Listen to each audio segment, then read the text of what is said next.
But in the same group, some are more little bit more bigger on as you sound set. And if that is some of the behind the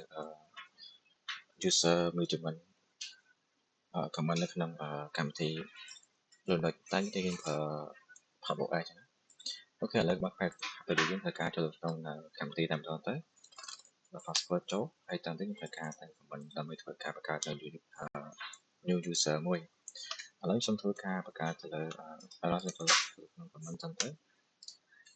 ហើយតែការឆទៅលើហ្នឹងដើម្បីធ្វើការសួរថាយើងជាអ្នកណាចូលថាពូ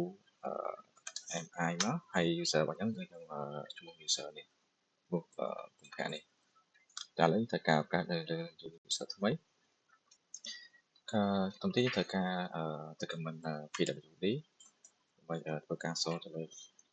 category របស់យើងនេះមកយើង home ហើយឈ្មោះនេះគឺ brand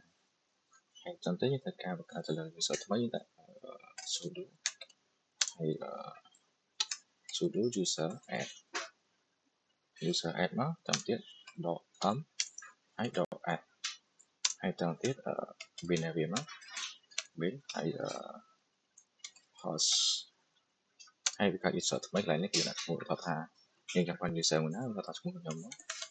ពាក់មកហើយតាមទៀតត្រូវការ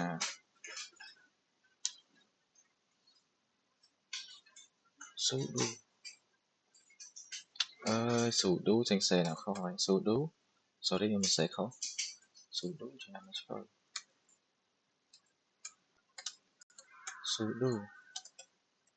sudo មកអូខេតាមទៀតយើងត្រូវការដាក់ password ឲ្យវា password អីគេ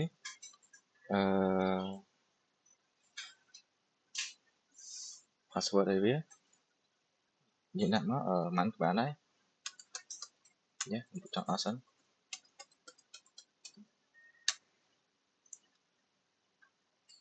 អូខេ try again អូ password របស់ខ្ញុំ password របស់main user អញ្ចឹងណា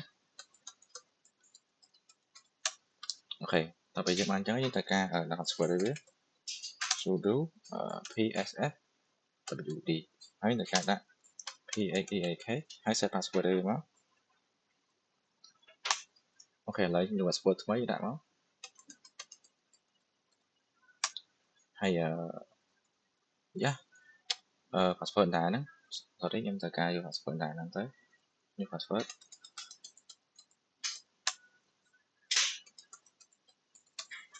អូខេឥឡូវ success ហើយដល់វា success ហើយយើងត្រូវការថាយឲ្យវាយើងត្រូវការថាយថាសួរឆ្លើយឥឡូវយើងចុះថាសិនយើងត្រូវការ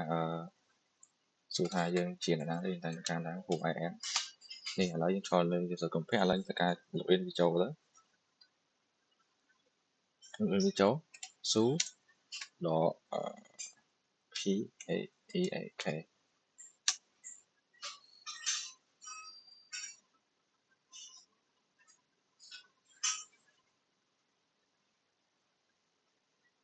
អូ sorry យើងត្រូវការចុះសិននេះយើងត្រូវការដក clear កន្លែងហ្នឹងមួយអញ្ចឹងណាអូខេឥឡូវដាក់ password ចូលទៅអូខេឥឡូវយើងចូលមកចុះចែងត្រូវការសួរដែរមក